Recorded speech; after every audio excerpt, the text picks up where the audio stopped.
So you're planning to study abroad this year. You've gotten your admission, you've gotten the funding, and everything is sorted out, and you want to know how you can get a good job when you get to your new country and also begin to settle there and thrive. I got you. Okay, that's what I'll be talking about in today's video. I'll be sharing everything you need to know and all you need to do before you actually pack your things and move to the new country. Let's jump right into it. So congratulations on your admission and everything, all the work you've put in to get to this point. So now you know you are traveling abroad. You want to go to school abroad and everything is all set. Okay, good. Now let's talk about how you can actually thrive abroad, how you can get a good job and begin to settle there. Recently I shared on Instagram about like my journey to, coming to the US and all of that and some of the challenges. And a couple of people were like, oh, you should share with us what we should do before we actually move. So that's why I'm doing today's video. I want to just share everything that I wish, or a couple of things I wish I knew or I wish I did before I actually packed my things and moved to this country, to this, this crazy new world. So I just want to share that with you today so you don't make the mistakes that I made. Okay, let's get into it. So the first thing you need to do once you know that you are relocating abroad and you're going to school, basically, you need to actually find out what industry your school is, great at, if that makes sense. So what you need to start doing now that you're done with like the whole application process and all of that, you need to reach out to the school or you need to do your own research on LinkedIn. So basically you need to ask the school, where have recent graduates typically landed after school? So what you're asking them is, what kind of jobs, what kind of industries have your graduates, gone into right after graduating? Many schools will provide you that information. They'll tell you, oh, 60% of our graduates end up doing working in tech, or like 70% end up working in manufacturing. You need to ask the school for your specific program, like where have recent graduates ended up. Now, while you're asking the school, another thing I really recommend is go on LinkedIn and type the name of the school. Once the school and the program, maybe you type computer science, University of Chicago. Once you type that on LinkedIn, you will begin to see like alum, like people that, graduated from the school. Click on those people and click on the recent graduates, like people that graduated in 2020, 2019, 2018, 2021, that kind of thing. Click and see the kind of, industries or the kind of jobs where they ended up. That is so important for you to do. I can't overemphasize this one, because what that does is it tells you once you land in school, these are the kind of jobs you should kind of try, you should try to get first. Now, that doesn't mean that is where you end up. No, that just gives you a sense for like what the school is good at, where the alum of that program or alumni of that program, where they work, because the alumni of the school of that program are the ones that will help you get your first job. They make it really like a lot easier, especially given this new climate where, a lot of companies are laying off and all of that. You need to really be able to rely on the alumni community for that school. So you need to find out what kind of industries, what kind of jobs do recent graduates from that program have. And you need to recruit for those kind of jobs when you first land. When you land and you start recruiting for those kind of jobs and you get the offer from, that industry, you can decide if I want to go to that industry or not. You can keep that offer while also like exploring other opportunities. So first homework for you, my friend, is go on LinkedIn and try to figure out where the recent graduates have ended up, or ask the school for for the data. So another thing you need to do before you leave and also while you're on that journey is prepare your mind for this, for a different experience. Like it's a different country. It's like things are just going to come at you, okay? And sometimes it would not be fun. It won't be funny at all. It will be very difficult. Like get ready for people to mispronounce your name, because like they're not from your country and like they just don't know how to pronounce that they're doing or doing. They just can't get it, okay? Get ready for that to happen. Also get ready, to relearn certain things. So maybe you've been working like me. I worked for 5 years before going to grad school, But when you get there, you realize that, oh, the way their resume, the way they prepare their resume is different, or the way they talk about themselves is different. You need to learn those skills and you need to learn it quickly. There's something I found very difficult when I came to the US at first, and that's coffee chats. Listen, I'm an introvert and I'm not ready for small talk. I don't want this small talk. Okay. I don't want, oh, how was the weather today? Oh yeah. Oh, you been in Kenya? Oh, I was on the safari. I'm not ready for that. I just go straight and I'm like, oh, what are we talking about here? We're trying to, learn more about your company. Can you tell me about this company? Can you tell me about your job? Don't, like, that's something I found really difficult. I had to learn how to do coffee chats, how to have small talk, how to be relatable in a conversation and not just like always go straight to the point. Like, that was very, very difficult for me. So those are just those small things you need to prepare your mind for. Even though I had worked for years, I just didn't, where I'm coming from, I didn't need any tiny small talk to be able to get the kind of jobs that I wanted. So all I'm saying is, before you go, prepare your mind for a whole new world, for a whole different kind of experience, both good, bad, and ugly. Just like prepare yourself for some of those things. And when you get there, make sure you're ready to pick up new skills, new ways of doing things really quickly. So prepare yourself for that. So another thing you want to do before you actually pack your things and move is you need to reach out to your school's career development office. Listen, I need to remove my glasses for this one, okay? So you can look in my eyes and see that I'm serious, okay? So here's what I'm saying. You need to reach out to your school and ask that the career development office or career services, whatever you call it in your school, you need to email that school, whoever you've been talking to throughout the application process. You need to say, hi, I'd like to be connected to your career services or your career development office, something like that. They will connect you happily. Now, when you connect with that career development office or career services team, you need to ask them, I'd like to be connected to a recent international student or a current, actually, you need to ask them, I'd like to be connected to a current second year student or current first year student because they're in their first year now. I would like to be connected to a current first year student who, did an internship or who has already gotten a job in the specific industry that you are interested in. So now you could also say, I would like to be connected to a second year student who already has an offer to join this type of company or this type of industry. The keyword is international students. The keyword is current second year. So that person is current enough about what is happening in the school and all of that. Now, when they connect you with those people or that person, you need to be grateful. Okay. You need to now connect with those people and ask for a call, ask for a 30-minute chat, ask for a 15-minute chat, and ask all the questions in this world. This is something that I wish I did.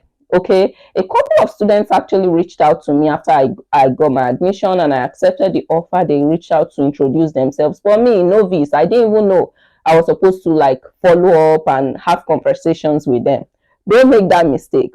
Now, when you're connected to those people, and this is an international student too, ask so many questions. Ask them, is the career services in the school really good? Now, if they tell you the career services isn't that good, now you know. Now you know that once you get to that school, you're not going to rely too much on career services. You're going to rely on your own network. Maybe your friends already in the UK or your friends already in the US or in Canada. You're going to ask them, hey, how can I get jobs here? Can you review my resume? Can you do this for me? Can you connect me with this person in this company? Can you prepare me for this interview? Ask that person, is the career services really good? If they tell you no, ask them, oh, how are you able to get a job? And you see, people will talk. They'll tell you, oh, I went for this conference and that conference. Start writing those conferences down, my friend. Don't make that mistake I made. Start asking them questions. They'll tell you, oh, I went for this conference or I spoke with this alum. Take down their name. Okay? Take down their name, and so that when you get to the school, you already have a plan to start with. Especially in this climate. I mean, when I came to the US, that was 5 years ago, things were better when it comes to recruiting and all of that. this climate, you need to be like, you need to be ready to do things from day one. So you need to have that conversation with that current first year or second year student that is an international student, and ask them a lot of questions. Ask them difficult questions, ask for their help. Ask them, when I get to school, can you show me around? Can you kind of coach me, mentor me, that kind of thing? Just ask for help even before you land. Okay, so another thing is the academic system here, or when I say here, academic system in the country you're going to, let's say Canada, may be very different from where you're coming from. Okay, this is the one that is very hard for a lot of us to accept. I mean, I did well. I graduated with a 2-1 from a school in Nigeria and all of that. That is good. But the system in your new country may be different. Let me give you an example of one of the things I struggled with.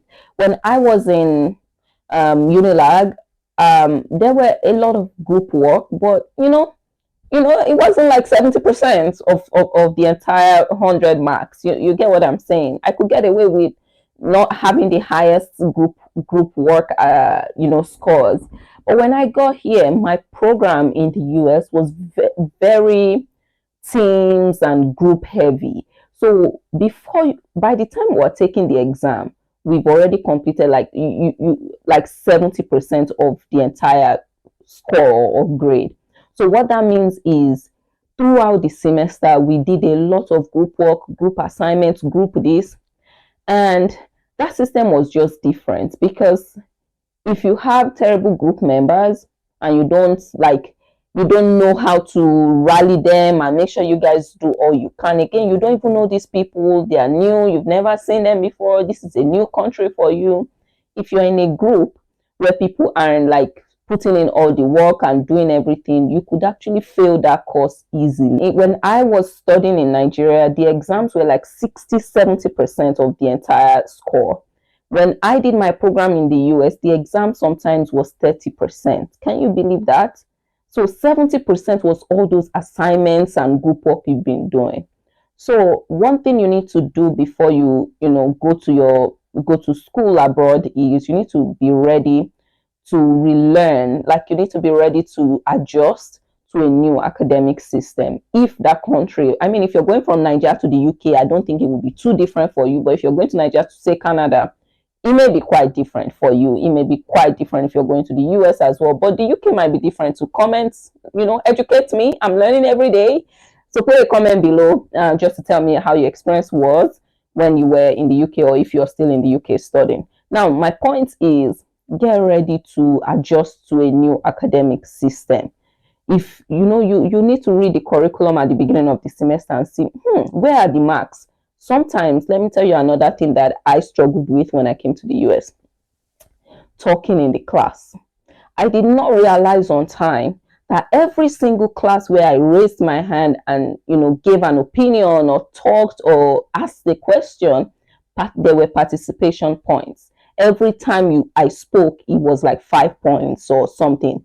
And, I didn't speak a lot in my first year because I'm like, I don't know. I don't really have much to say. I'm just, trying to understand the concepts and all of that. Stay there. You better learn how to quickly, read the room, ask questions if that's the system where you're going to. But the point is, get ready to adjust to a new academic system. Don't just go with this mindset, oh, it's the exam that counts.